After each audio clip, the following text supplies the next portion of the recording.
Sa sumunod na araw, nagsimula ang pulong ng Unit 1.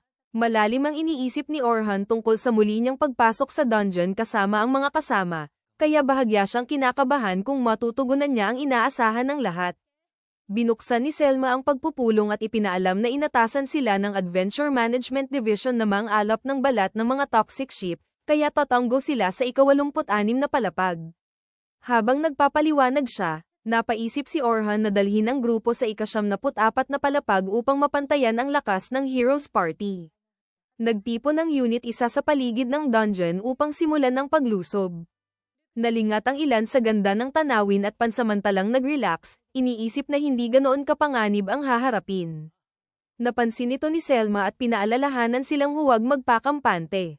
Bagaman toxic ship ang target, marami ring Earth Dragon na gumagala roon. Binigyang diin niya na ang pangunahing layunin ay masubak ang pagtutulungan ng koponan kasama si Orhan, na unang beses sasabak sa labanan bilang bahagi ng pinakamahalagang unit ng Silver Rabbit. Sa estratehiya, si Will ang haatak ng atensyon ng mga halimaw. Aatake si Rain mula sa likuran gamit ang mahika. Ganoon din si Lucer, habang nakaantabay ang kanyang mga healing spell. Si Selma ang mamamahala sa mga buff at magbibigay ng utos. At si Orhan ang mangganguna sa offensiba. Binanggit ng mga kasama na kaya ni Orhan talunin mag-isa ang lahat ng kalaban. Idinagdag pa ni Selma na wala namang problema kung nais niyang lumaban ng walang tulong. Ngunit iginiit ng bagong kasapi na bahagi siya ng grupo at susunod siya sa utos tulad ng iba. Itinuro pa ni Lucer na hindi matutong makipagtulungan ng koponan kung mag-isa siyang lalaban. Dahil dito, humingi ng paumanhin si Selma, nahihiya, sapagkat hindi iyon karaniwan niyang asal. Sa gitna ng usapan, isang bolang apoy ang ramagasa patungo sa grupo. Agad naglunsad si Orhan ng Magic Shield at nasalo ang atake. Naunawaan niyang mula iyon sa isang Earth Dragon. Dahil hindi niya ito makita, pinayuhan niya silang hanapin muna ang halimaw, sapagkat kaya nitong magtago gamit ang mahika. Lumapit si Lucer sa unahan. Hindi alam ni Orhan ang ginamit nitong spell, kaya ipinaliwanag ni Selma na iyon ang pangunahing kakayahan nito, ang pagsubaybay sa bakas ng mahika upang matunton ang target. Nang matukoy ang dragon, naglabas ang healer ng flash upang maakit ito, pinilit lumantad hanggang maging malinaw sa paningin ng lahat. Sumugod si Will habang inutusan ni Selma si Orhan na pagmasdan ang lakas ng Unit 1. Pinaghanda niya si Rain ng atake at binigyan ito ng magic boost. Nilapitan ni Will ang dragon at pinawi ang ilang fireball gamit ang kambal niyang talem, habang pinananatili ang distansya. Dahil unang laban ito ni Orhan kasama ang grupo, inihanda ni Rain ang pinakamahusay niyang paputok. Naglunsad siya ng explosion, lumikha ng matinding init sa ilalim ng paa ng Earth Dragon, at sinundan agad ng malakas na pagsabog na tumapos dito. Humanga si Orhan sa koordinasyon at bilis ng Unit 1. Sa isip niya, kahanga-hanga ang paraan ni Will sa pagkansela ng atake imbes na basta harangin, lalo na gamit ang bihirang kambal na espada. Namangha rin siya sa bilis ng pagcast ni Rain ng explosion, na karaniwang doble ang oras para sa iba. At higit sa lahat, napakahalaga ng eksaktong tracking ni Lucer, sapagkat ang paghahanap ng halimaw ang pinakamahirap sa ekspedisyon. Para kay Orhan, ang pamumuno ni Selma ang nagbubuklod sa lahat, dahilan upang maging huwarang koponan ang Unit 1. Sa sandaling iyon, lumitaw ang dalawa pang Earth Dragon upang lalo silang subukin. Sumabak si Orhan sa unahan katabi ni Will. Sa ikinagulat ng iba, huminto siya sa pagtakbo, pumihit, at pinakawalan ang isang palasong bato sa tila walang saysay na direksyon, ngunit tumama ito sa isang nakabaluting pagong na nagkukubli sa likuran ng mga babae ng grupo. Sa pagbubunyag na iyon, napaligiran ng Silver Rabbit. Napansin ni Selma na matibay ang talukab ng pagong, ngunit mabagal ito. Inutusan niya sina Rain at Lucer na asikasuhin iyon, habang sina Will at Dura ang haharap sa mga Earth Dragon nang hindi na iniintindi ang likuran. Napansin ni Orhan kung gaano kabilis mag-isip at mag-utos ang leader, patunay na maaasahan siya sa tunay na labanan. Habang nagpapakawala ng mga bolang apoy ang mga dragon, sumulong si Will at pinawi ang mga ito. Gamit ang telepathy, kakayahan niyang makipag-ugnayan sa malayo, inutusan ni Selma si Orhan na umatake mula sa tagiliran upang tamaan ang blind spot ng mga halimaw, at maaari rin niyang gamitin ang sarili niyang buffs. Humanga si Orhan sa kakayahan ng leader at sa unang pagkakataon matapos ang matagal na pangmamaliit sa Heroes Party, naramdaman niyang bahagi siya ng tunay na koponan. Lumipat siya sa gilid ng mga dragon at naglunsad ng enhancement spells upang palakasin ang lakas, teknika, at talem. Nang handa na siya, iniutos ni Selma ang pag-atake, at ginamit niya ang impact upang pugutan ng ulo ang mga halimaw. Sa kabilang panig, nagcast si Rain ng Emir habang ginamit ni Lucer ang Ice Lance, pinagsama ang kidlat, yelo, at apoy sa nakamamatay na sunod-sunod na atake na lumipol sa nakabaluting pagong. Matapos ang tagumpay, nagpatuloy ang Unit 1 sa misyon. Binanggit ni Orhan kung gaano katagal mula nang makipaglaban siya ng ganoon kadali, salamat sa kahanga-hangang koordinasyon ng kanyang mga kasama. Sinabi pa niya na mas buo at mas aktibo ang bagong koponan kaysa sa Heroes Party, kaya tunay siyang masaya sa pagsali rito. Pinuri rin siya ng iba, sapagkat iilan lamang ang kayang pugutan ng ulo ang dalawang Earth Dragon ng sabay. Tinanong ni Selma kung handa na ba sila para sa ika-72 palapag. Sumagot si Orhan ng oo, hindi dahil kasama na siya sa Unit 1, kundi dahil naniniwala siyang kaya ng grupong ito talunin kahit ang Black Dragon nang hindi niya kailangan tumulong. Nakahinga ng maluwag si Rain at sinabing 1 taon silang nagsanay upang maabot ang antas na ito, at naantig siya sa alaala ng kanilang pagsisikap. Dagdag pa ni Will, ang marinig iyon mula sa mismong Dragon Slayer ay lalong nagpapatibay ng kanilang tiwala sa sarili. Napaisip si Orhan na matapos ang pagkamatay ni Albert, nagsanay sila ng walang humpay, at ang dedikasyong iyon ang nagangat sa kanila upang makaharap ang napakalalakas na kalaban. Gayunman, nanatiling maingat si Selma. Ipinaalala niya kung gaano kalakas ang Black Dragon, nasaksihan niya mismo iyon sa pinakamapanganib na sandali ng ekspedisyon.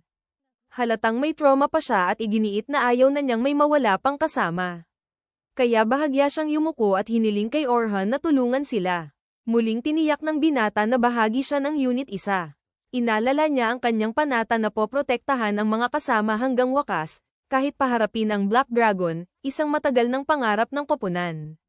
Sa mga salitang iyon, lalo silang nagkaisa at natiyak na tama ang landas nila.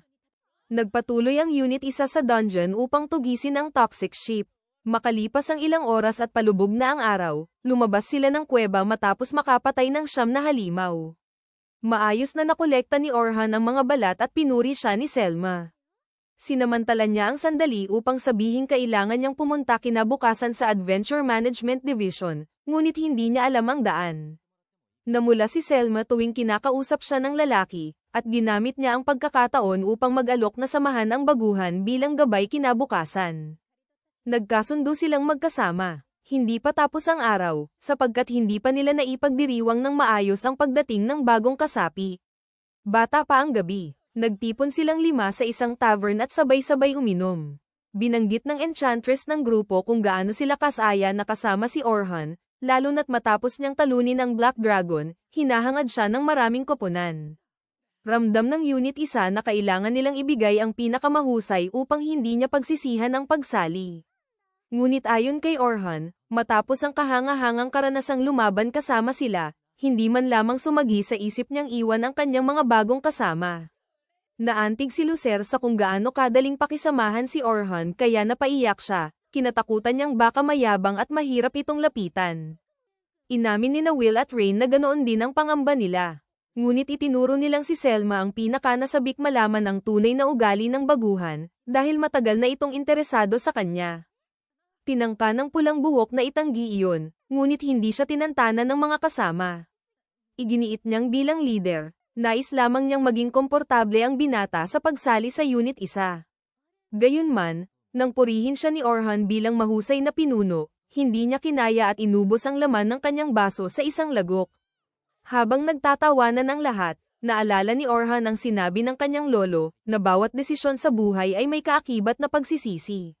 Ngunit wala siyang kahit katiting na pagsisisi sa pagsali sa klan na ito. Sa kabilang banda, tila si Selma ang maaaring magsisi, sapagkat nalasing siya ng husto at napaamin pa na gwapo si Orhan. Lumapit siya at sumandal sa dibdib ng binata. Napansin man ni Orhan ang init ng kanyang katawan, bilang isang Ginoo ay sinabi niyang lasing na lasing ang babae at marahil hindi ito ang tamang sandali para sa anumang pisikal na paglalapit. Ngunit ayaw siyang bitawan ni Selma. Lumapit si Rain sa kabilang panig at humingi si Orhan ng tulong upang awatin ang leader. Sa halip, nakisali pa ang sorceress at hinawakan ang kaliwang braso ng binata, kaya napalibutan siya ng dalawang sobrang lasing na babae. Sa huling pagtatangka, nakiusap si Orhan kina Will at Lucer na iligtas siya. Ngunit nagkunwari ang dalawa na walang nakikita at nangakong hindi titingin sa anumang maaaring mangyari. Halos sumuko na si Orhan sa tukso ng mainit at mapang-akit na yakap, ngunit bago pa tuluyang matangay, ginamit niya ang huling alas, ang sleep induction spell. Matapos patulugin ang mga babae, tahimik niyang pinasalamatan si Selma sa masayang araw. Samantala, habang nakahiga ang magandang pulang buhok sa kanyang kama, nag-aalala si Sofia kung bakit napakatagal bumalik ng kanyang kapatid mula sa labyrinth kasama si Orhan. Maya-maya'y may kumatok sa pinto, ngunit imbes na si Selma, tinig ni Orhan ang narinig ni Sofia. Nabigla siya at naisip pang baka dumating ang binata sa kalagitnaan ng gabi upang makita siya. Pagbukas niya ng pinto, lalo siyang natigilan, karga ni Orhan sa likod ang kanyang kapatid. Nalilito, tinanong niya kung kailan pa nagkaroon ng ganoong relasyon ang dalawa. Agad ipinaliwanag ni Orhan na wala silang ganoon, na parami lang ang inom ni Selma kaya kailangan siyang ihatid. Alam ni Sofia na hindi pala inom ang kanyang kapatid, ngunit nang makita niyang gising pa ito at ipinapahid ang mukha kay Orhan, malinaw na kakaiba ang nangyari ngayong gabi. Ginaising ng bata ang nakatatandang kapatid upang alamin ang totoo. Nang marinig na naparami ang inom ni Selma sa salubong kay Orhan, sinabi ni Sofia na umalis ang binata na may ngiti, ngunit marahil ay naabala siya ni Selma. Gayunman, kinilala niyang sobra ang pagod at stress ng kanyang kapatid nitong mga nakaraan, at maaaring ang pagdating ni Orhan ang makatulong upang gaman ang trabaho nito. Kahit nagsorry si Selma, hindi iniisip ng bata na may dapat itong pagbayaran. Bagaman nasaktan siya, hindi raw makatarong ang pag-awayan ang damdaming iyon. Hiling lamang niya na mag-ingat si Selma sa susunod. Sa marahang at may gulang na salita ng bata, tila nakita ng nakatatanda ang isang anghel na ipinadala ng langit, bagay na ikinatuwa ni Sofia. Di naglaon, napansin ni Selma na mas madalas nang ngumiti si Sofia kaysa dati, at sigurado siyang dahil iyon kay Orhan. Habang naliligo, inisip ni Selma ang hirap na dinanas ng binata sa pagbuhat sa kanya pauwi at ang matinding kahihiyang nadama niya, lalo na sa harap ng kanyang kapatid. Kailangan niyang mag-ingat upang hindi na ito magkamali ng akala.